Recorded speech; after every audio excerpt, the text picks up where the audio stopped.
नेपाली मन र नेपालीपनसँग सदैव नजिक www.globalpostinfo.us हेरेर बस्नुहुने तमाम घरदेश तथा विदेशमा छरिएर रहनुभएका नेपाली मनहरूमा आज हामीसँग हुनुहुन्छ कवि तिलक राई।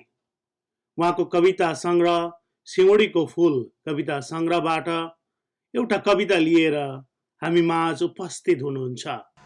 डोल्मा मेरो नजिक नभए तिम्रो गाउँ बस्ती र मेरो गाउँ बीच दरार पैदा भएको बेला अन्यायको विरुद्ध आवाज उठाउँदा र समस्याको समाधान खोजौँ भन्दा ढुङ्गा बर्सेको बेला गाउँ नै अत्याचारको आगोमा खरानी भएको बेला तिमीले किन मुख मोड्यौ? डोल्मा मेरो नजिक नभए तिम्रो र मेरो सम्बन्धमा गिद्धे नजर लगाउँदै षड्यन्त्रको जालो फिजाउनेहरू खुसीले गदगद हुँदै हाम्रो साँझ चौतारीमा चस्स घोच्ने काँडाहरू पाइलै पछि बिछ्याएर उनीहरू आफ्नो मल बनाउँदैछन् अनि अरूको खुसी लुटेर आफू खुसी भएपछि आफ्नो मात्र संसार सजाएपछि आफू मात्रै राम्रो देखेपछि आफ्नै हाँसोमा अरूले पनि हाँसो मिलाउन बाध्य पारेर असमानताको रेखा कोरेर दरार पैदा गरेको तिमीले किन देखेनौ? डोल्मा मेरो नजिक नआऊ। मेरो बस्तीको फरिया र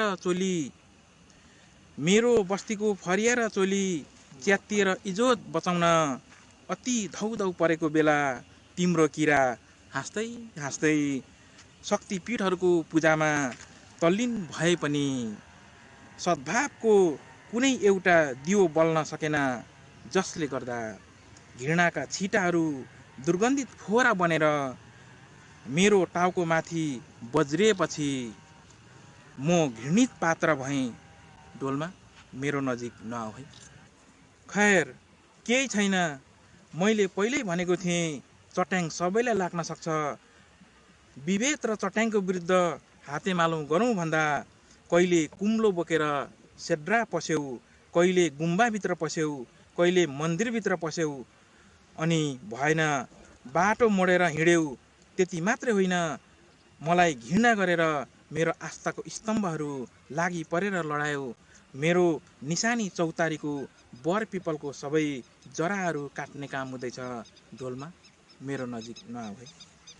आखिर तिम्रो छाती पनि चट्याङले भत्काएरै छाडेछ, सेड्रा तोडेछ, अरू सबै ध्वस्त पारेछ, जोगाएछ त मात्र दरबारको खुसियाली। त्यसैले त म तिम्रो घृणादेखि रुष्ट र विचलित भएकै छैन। हामी एकै दलदलेको हिलाम्य यात्री, आऊ हातेमाला गरौँ। हिजोका सबै वैरभाव भुलेर स्वर्णिम भविष्यको निम्ति चट्याङको विरुद्ध एक भएर उठौँ भन्ने प्रस्तावमा प्रकाशदेखि गणेउला भागे झैँ कसौँ टाढा भाग्यौ।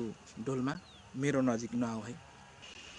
किरा बख्खु फरिया र चौबन्दी बीच कुनै बैर होइन, अपितु बन्धुत्व र आत्मीयताले एकताको हात मुट्ठी कसेर चौतारीको मुहार फेरौँ भन्दा, सबैलाई एकै आँखाले देखौँ भन्दा, न्यायको ढोका ताल्चा मारेर आँखा बन्द गरी बाटो मोडिदिँदा काँधमा कर्तव्यको बोझ र अगाडि असन्तुष्टिको चाङ पहाड झैँ उठेको बेला कर्तव्यको बोध हुँदैन भने, एउटै गोरेटोमा हिँड्दा लक्ष्य भेट्ने हिम्मत छैन भने डोल्मा मेरो नजिक नआऊ।